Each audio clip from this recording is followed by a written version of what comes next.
Hey, thank you for joining us at Youthology Live. Every week we bring to you a topic in youth ministry and youth leadership, and this week I want to talk to the PKs.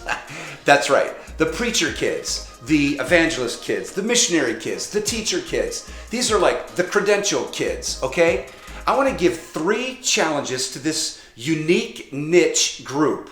I know not everybody is in that group, but I want to speak specifically to the PKs, 3 challenges. Number 1, you have a unique calling. A unique calling. Now, that doesn't make us better. It makes us more responsible. We have more responsibility, right? Paul said it this way in Ephesians chapter 4, that some are called to ministry, but all are called to minister. Do you see that? That those who are called as the fivefold ministry, the credentialed ministry, those few are called to prepare the saints, the rest, for the works of service, to minister. So that's why I like to say it this way. It is a difference between the call to ministry, full-time in that office of ministry, versus a call as a believer to minister. All of us are called to minister for the kingdom, but there's a few who are called to the ministry of the kingdom. Do you see that? Now, listen, I want you to think about it this way. In the Old Testament, the kings served in succession. The Levites had this Levitical or this family calling to ministry.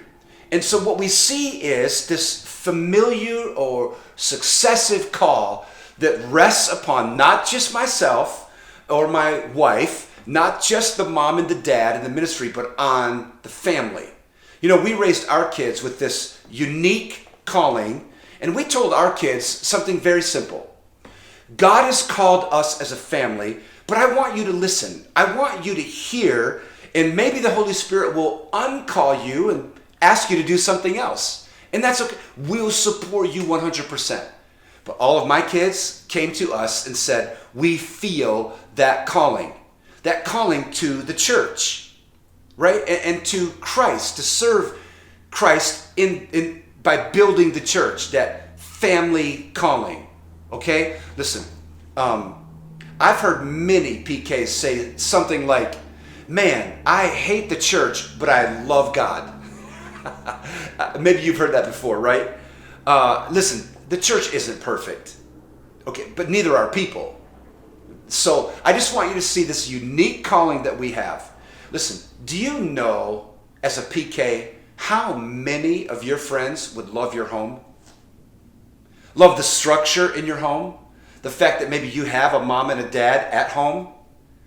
Can you imagine how many of your friends, if you just would listen and look, just take a look, how many of your friends would love to be at the dinner table with you and have the structure and the morality and the love, that condition in your home? I'm telling you, I've watched this. Okay, so you have a unique calling. Let me give you another challenge. The second challenge is turning the fishbowl into an ocean. Yeah, you know what the fishbowl is as a PK. The fishbowl is that place where you live, that small little place where you live, where everybody can see you. Where everybody can see you. You know that's true. And sometimes you try to maybe swim around and get behind the little bridge in there or the plant that's in there. And what do people do? They kind of squirm around, right? And they kind of take another angle and there's the fishy. Or they'll come around the other side and they'll try to find you over here. You know what I'm talking about. But listen, it's okay to turn that fishbowl into an ocean. And there's ways to do that. You know, one of the ways is, let me give you a few. One of the great ways to turn the fishbowl into an ocean is to forgive. Forgive. Don't hold grudges. People are going to hurt people. And it's not unique to you. Okay? Listen, here's another way. Be yourself. I've heard my kids say, you can be the same person at school as you are at church. Or I saw a dad at church and at home, and he was the same. Be genuine. Authenticity is really important when you're a PK. You don't have to act a certain way. I know people say that, and people say, well, you're the pastor's kid. You should take that pressure off you by just being yourself. Now, I know there's times when we should take that pressure and we should allow it like coal into diamonds.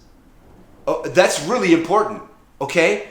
That you see that you are in a leadership lab, and that pressure can just simply turn you, all the people looking at you in that fish, you could actually help let that make you better, not bitter.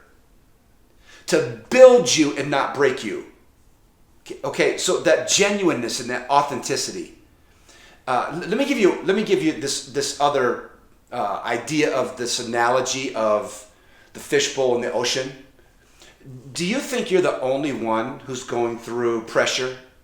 Do you think you're the only one that is being stared at by the world? I mean, there are some other PKs too. What about professional athlete kids? What about Michael Jordan or Tom Brady or Serena or Venus Williams? What about those kind of kids who are actually under the microscope and in the fishbowl a little more than you?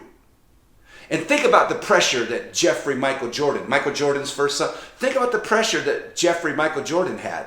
Hey, you're going to play basketball like your dad? Are you going to start the Jordan brand, a whole division of Nike? Global Nike? I mean, there's pressure on a lot of PKs, pro athlete kids. What about politician kids? Can you imagine the pressure that is on the president kids, the kids of presidents? That kind of pressure that was on the Bush kids and on the Obama girls and on the Trump kids and right, and now the Biden family. There's pressure on all kinds of PKs. And then let me give you one more. What about the performer kids? Icon kids. You know, these are kids whose parents are actors or whose parents are in the industry, the musicians. These are the child prodigies who are held to a whole nother level because their parents reached this public persona. Listen, there are all kinds of PKs.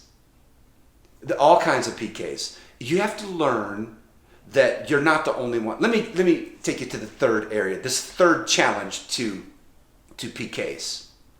And that third challenge is simply this. You are not a snowflake. Have you heard that before?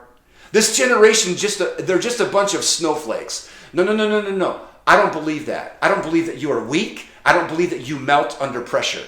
As a matter of fact, one of the greatest characteristic traits of the Gen Z and millennial set is your adaptability, your resilience, this uniqueness. Yeah, in one sense, you're a snowflake in that you are unique, but hear me, I don't believe you have to melt under pressure. I mean, I want you to think about pressure and what it can do in turning coal into diamonds. And this concept of no pain, no gain, the weight room creates championships. All of us know that pressure creates something beautiful. It is that leadership lab that you are in. And so don't run from the pressure. Don't let the pressure, don't let the pressure break you. Let the pressure build you. Okay? It's kind of like a jetliner. Do you know that airplanes do not take off with the wind? They take off into the wind. That's right, that tension and that when they take that pressure, okay, that pressure lifts them. That resistance lifts them. And that's all I'm saying in this last area. Allow that kind of pressure that you feel you are under. okay? That unique pressure that you feel you are under. Allow that to lift you, to build you, to make you better. That's all. So listen, 3 challenges. You have a unique calling as a PK. You can turn the fishbowl into an ocean by just doing a few things where you can escape and get away and, be healthier or whatever, right? And then finally, the third challenge, you are not a snowflake. No. You are strong. You are adaptable. You are resilient, okay? Listen, I've watched my kids go through some very difficult times. And it doesn't matter if we're in that small, medium, or large church. It doesn't matter if you're in a urban or suburban or, a rural church. It doesn't matter if you're in a healthy or an unhealthy church. Listen, life is not math. It is art. And all kinds of things happen to all kinds of people. It is how I respond to what's happening in my situation. Listen, my condition is not my exit. My condition is my entrance. And as a PK, I'm telling you right now, just because you might be in a difficult setting, that's not your exit. That is your entrance. God has created you in the fellowship of his suffering. Okay? God has created you to enter difficulty and hardship. Hebrews chapter 12. Okay? Hebrews chapter 12. What son of you, right? What earthly son of you who is going through difficulty, right? Just because you're an earthly son, you're going through difficult. Think about it from the heavenly perspective. In the same way, Hebrews 12 says, that God treats you just like that Heavenly Father. And he takes us through the discipline, the purging, the hardship, the difficulty. And he creates in us something beautiful. Okay? So, listen, I've watched some of the worst kids come from the best homes. And some of the best kids come from the worst homes. I've watched that art take place in my own kids as we planted a church from scratch near a university, a young church, a university type church, a youth church from scratch. I watched my kids have to move out of a beautiful home into an apartment, a 2-bedroom apartment, okay, and cram us, all of us in there, okay. I watched that. I watched my kids move out of high school to a whole nother state because the Spirit was calling us and moving us to do something. And the kids followed along. I've watched that difficulty as my kids said goodbye to their mother. And when my wife passed, I've watched my kids adapt. Okay? Resilient. So I just want to challenge you with these 3 things, and hopefully this has been a good podcast this week. I know it's a unique niche, but maybe if you know PKs and you can take this and you could get this to them and help them with this. And listen, all of us need to understand we are all called to minister, but there are few who are called to ministry. So if you want to find this go to the link tree in our social media. Just click the link tree in the profile, right? Click on that link tree. It'll take you to our website at ythology.com. Or you can go read this, the manuscript there, or you can watch it on YouTube or listen to it on iTunes.